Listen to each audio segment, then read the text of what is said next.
Nestled deep in the Appalachian Mountains, the town of Briar Hollow wasn't much more than a single blinking traffic light, a diner that served peach cobbler year-round, and a church steeple that caught the morning sun like a flame. Life moved slowly there, until the day Sister Evelyn Harper vanished without a trace. She wasn't a nun in the strictest sense, but everyone in Briar Hollow called her Sister Evelyn. A devoted missionary, she arrived 10 years prior from Charleston, South Carolina, armed with nothing more than a Bible, a soft Southern drawl, and a passion for helping the forgotten. She ran food drives, organized after-school tutoring for at-risk kids, and even helped patch leaking roofs after storm season. People trusted her. They loved her. So when she didn't show up for Sunday service on June 9, 2023, the town panicked. Sheriff Cole Dandridge was the first on the scene. Her small clapboard house on the edge of town was undisturbed. No sign of forced entry, no broken windows. The bed was made, breakfast dishes still in the sink, and her Bible left open on the table to Psalm 27 verse 1.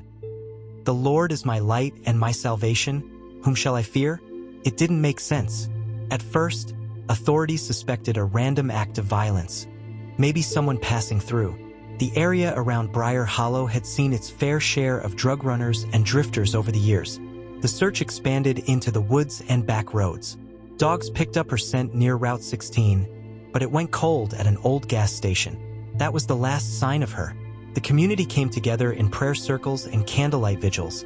But as days turned into weeks, something shifted. Rumors began to surface. A local teenager, Mia Langford, quietly told her counselor that Sister Evelyn had confided in her a few weeks before she disappeared. She was afraid of what?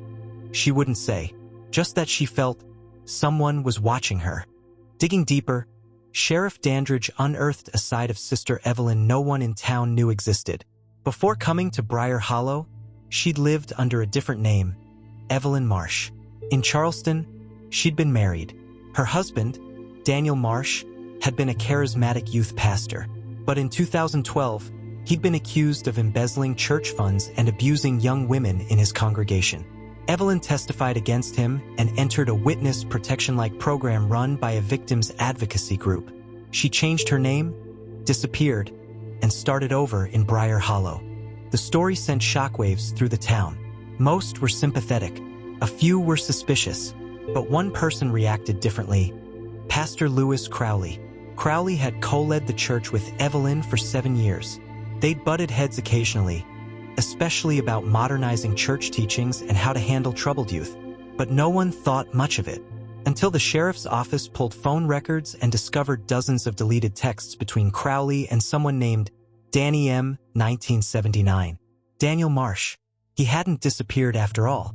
He'd been hiding in plain sight, using burner phones and moving between small towns under different aliases. Somehow, he had tracked Evelyn down. Investigators believe Crowley, possibly unknowingly at first, began communicating with Daniel through an online faith leaders forum.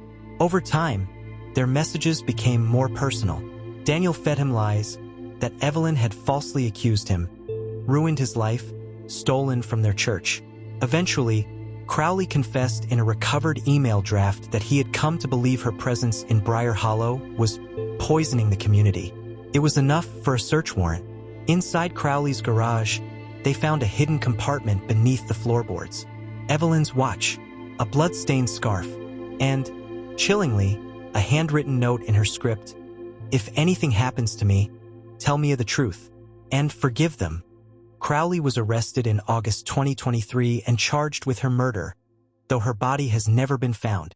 The trial is set for next spring. In Briar Hollow, things haven't quite returned to normal. The church doors remain closed. The diner has a small photo of Sister Evelyn above the cash register with the words, "Her light still shines." And every Sunday, Mia Langford walks alone to the edge of the forest, lights a candle, and reads Psalm 27 verse 1. Waiting for the truth to be fully known.